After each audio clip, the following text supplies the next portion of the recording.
Bienvenidos a Sin Anestesia. Lo de hoy le va a doler a alguien acá en la República Dominicana.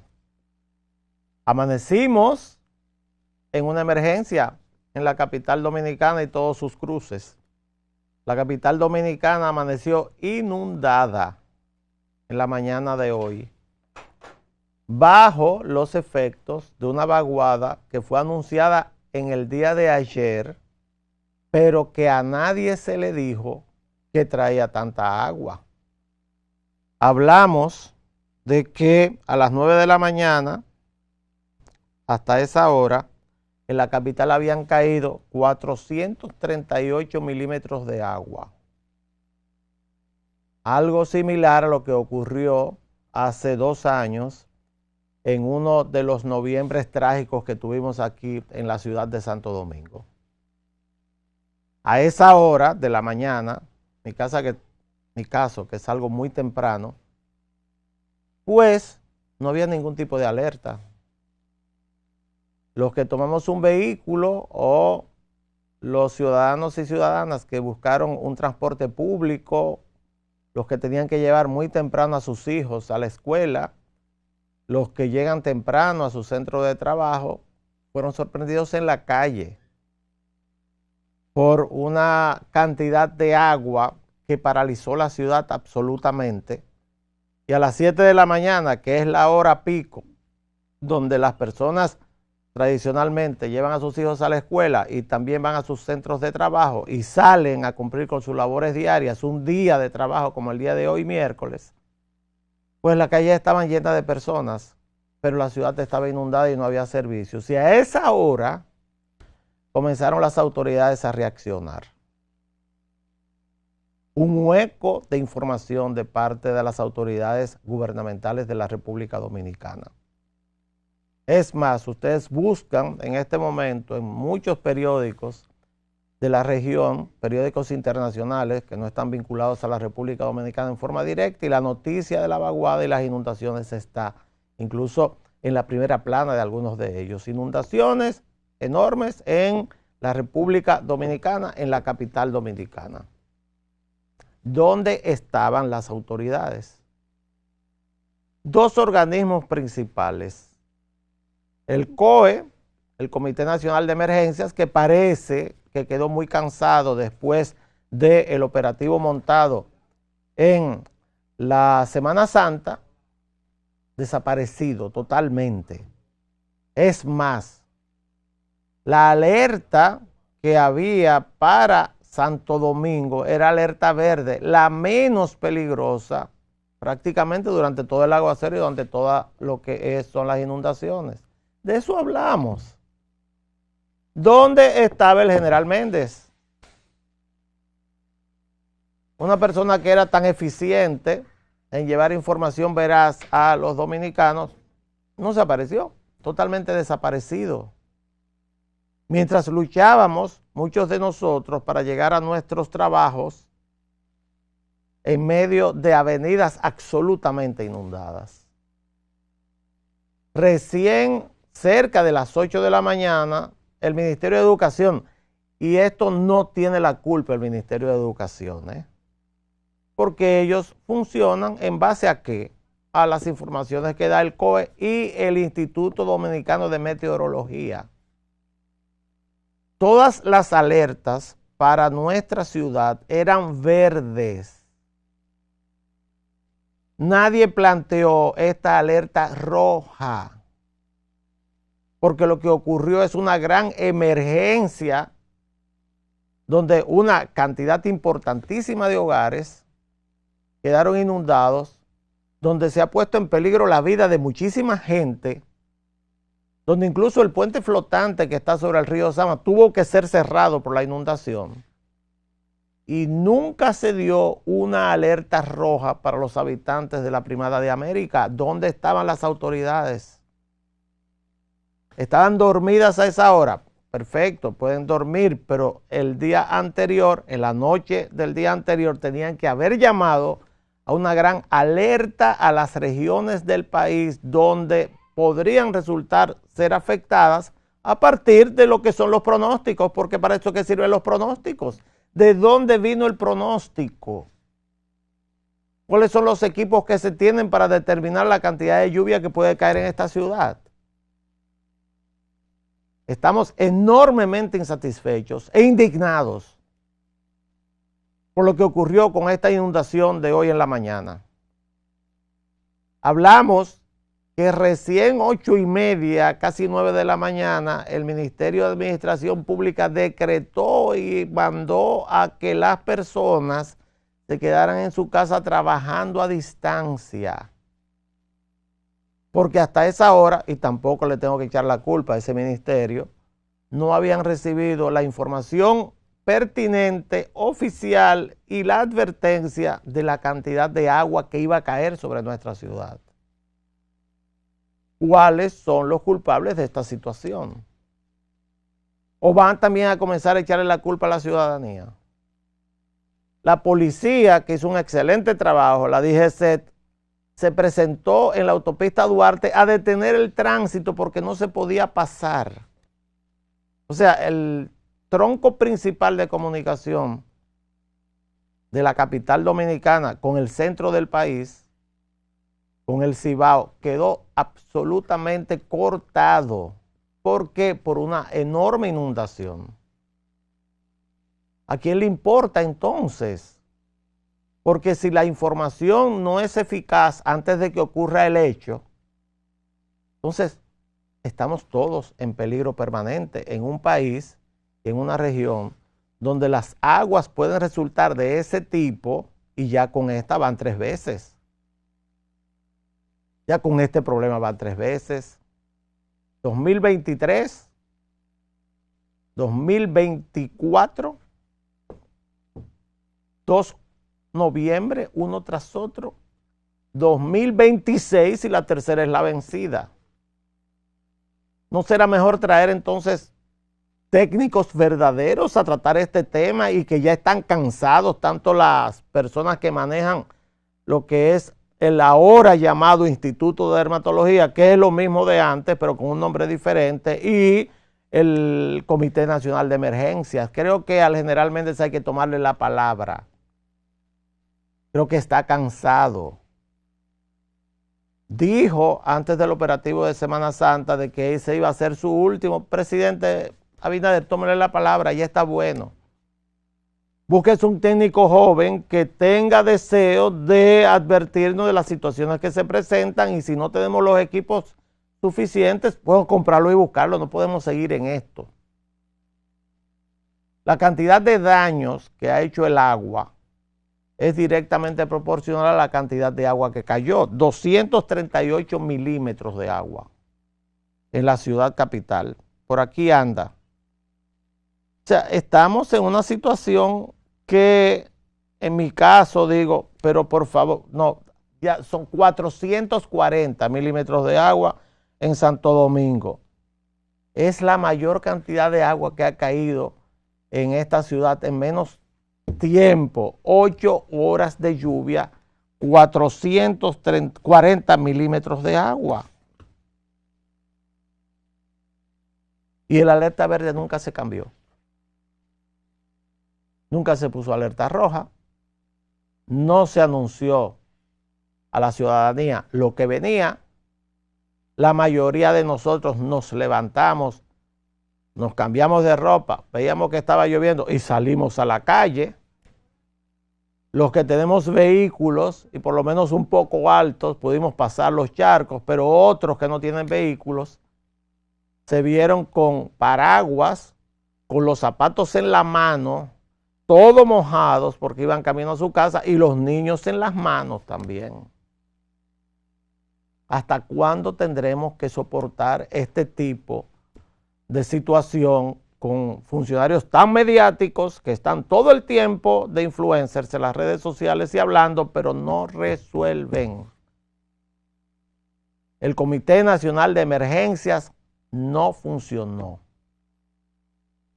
Que admitan que se quemaron.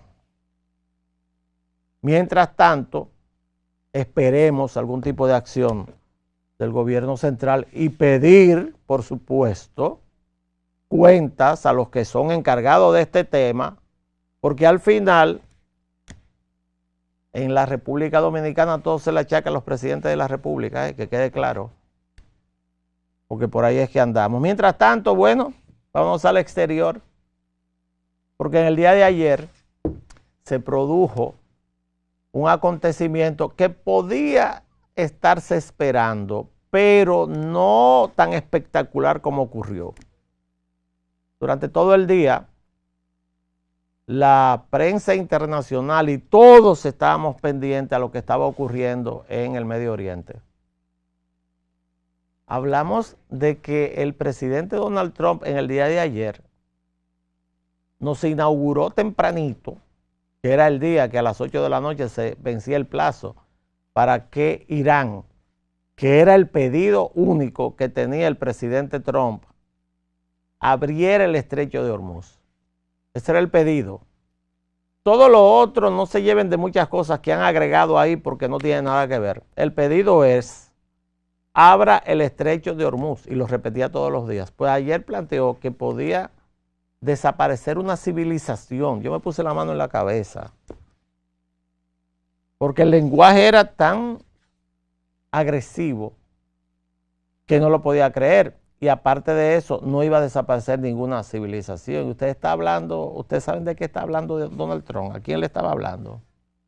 ¿De quién hablaba? De la civilización persa. Una civilización de más de 3.000 años. Una de las más antiguas de las que se conoce ya en la historia. Hablamos de la civilización de Darío el Grande. Hablamos de la civilización donde tu capital, Persépolis, cuando, ya iba a decir Napoleón, que no es Napoleón, por supuesto. Alejandro Magno lo visitó, la conquistó, que fue la que conquistó la civilización persa. Persépolis era la ciudad más rica del mundo antiguo, una de ellas. O sea, hablamos de que Trump dijo que iba a desaparecer una civilización. Si son solamente los iraníes, hablamos de 93 millones de personas. Digo, pero ¿qué piensan hacer? ¿Mandar bombas atómicas? Claro, cosa que no iba a ocurrir. Y en la tarde, tipo 2, 3 de la tarde, comenzaron a salir las imágenes de los bombarderos más grandes que tiene los Estados Unidos, aquellos famosos bombarderos B-52 que incluso bombardearon en la guerra de Vietnam, que salían de sus bases, muchas de ellas ubicadas en Inglaterra, hacia el Oriente Medio. Y ya con los bombardeos en el aire, comenzaron a salir las informaciones de que Pakistán había planteado un acuerdo de cese de fuego de 2 semanas para negociar el tema. Es decir, ya los bombarderos listos para bombardear, que comenzaron desde temprano otro tipo de bombardeos. En Irán, listos para bombardear 3 estructuras principales. Primero, las plantas eléctricas. Se planteaba dejar a oscuras totalmente a Irán. Segundo, los puentes. Irán es un país de 1.2 millones de kilómetros, pero llenos de montañas. Por eso los puentes son fundamentales para la comunicación. Y tercero, se planteaba también bombardear y, claro, destruir todas las líneas férreas de Irán.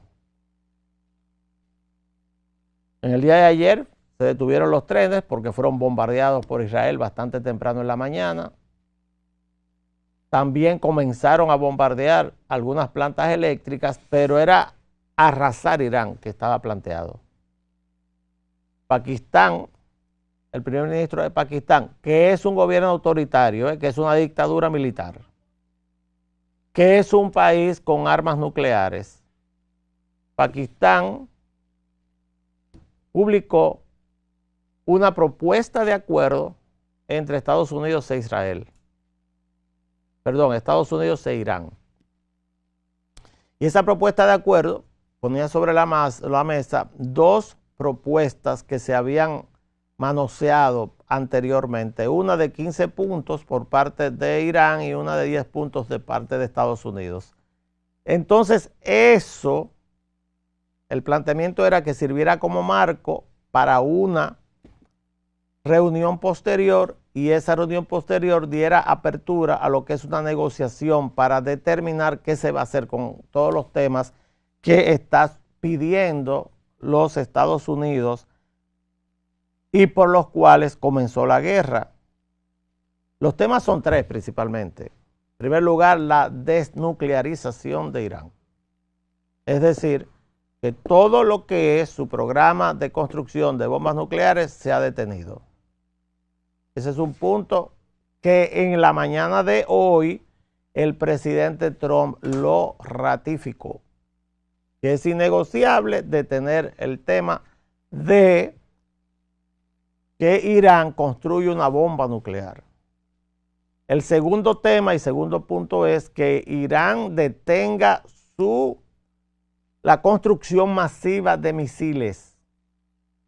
El programa misilístico de Irán está pidiendo a Estados Unidos que lo detenga, porque claro, es una amenaza a lo que es la paz en la región. Y en tercer lugar, que Irán, y fue lo primero que se pidió y ya se obtuvo, abra, saque todo lo que son las minas, más todas las armas que tiene para impedir el acceso de barcos, sobre todo los barcos que trasladan petróleo, gas natural, fertilizantes y agroquímicos a través del estrecho de Hormuz, que el estrecho de Hormuz son aguas internacionales, una parte la tiene la costa de Omán y también Arabia Saudita y la otra parte la tiene Irán.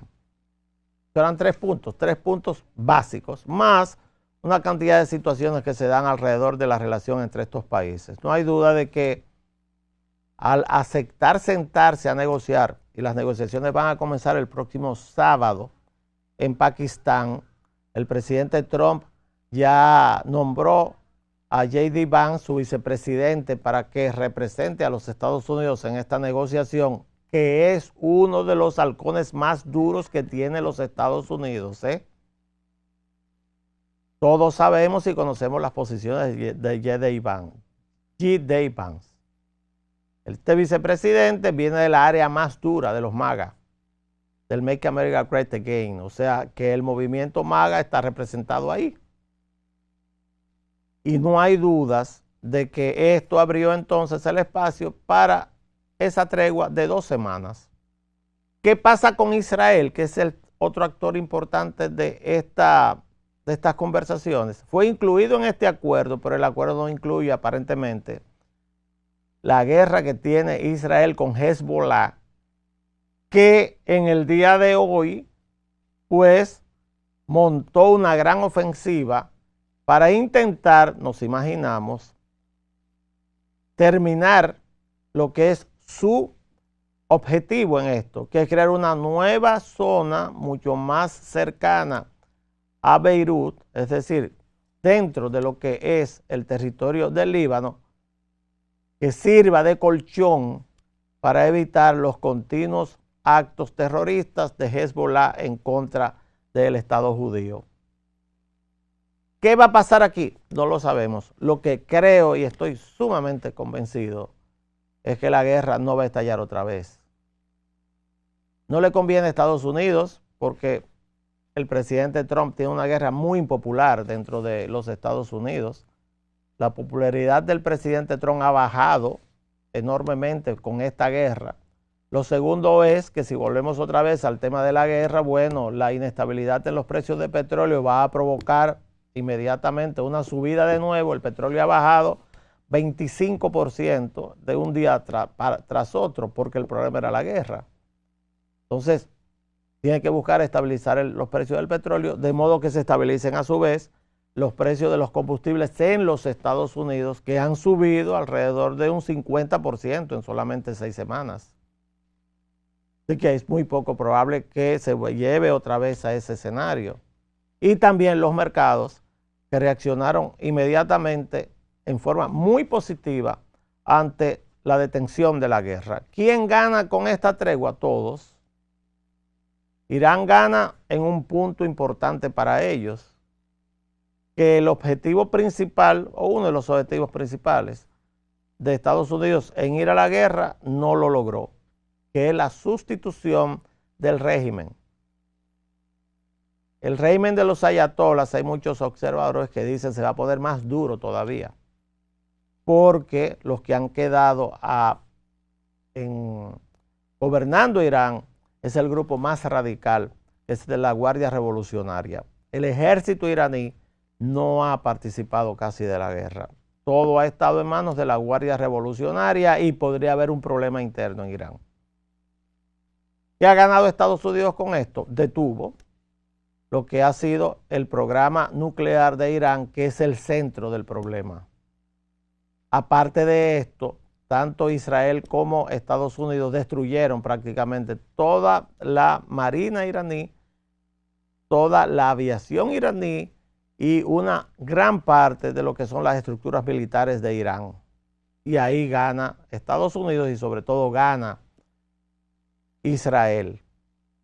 ¿Quiénes ganan también con esta guerra? China podría ser uno de los ganadores, porque se plantea en modo oficioso que China es quien empuja a Irán a que acepte los términos de lo que es este espacio para poder discutir, en razón de que China depende demasiado de lo que es la importación de productos del área de los carburantes y del petróleo de esta región del mundo. Hay una situación de distensión. El presidente o el vicepresidente de Estados Unidos, J.D. Vance, en el día de hoy habló de que a Irán hay que advertirle que esa tregua es muy frágil y que las negociaciones necesariamente hay que fortalecerlos. Hay que seguir sobre este tema y claro, y espero que el aguacero no los haya afectado a ustedes en el día de hoy. Así que, así, ¿le duele? Nos vemos mañana.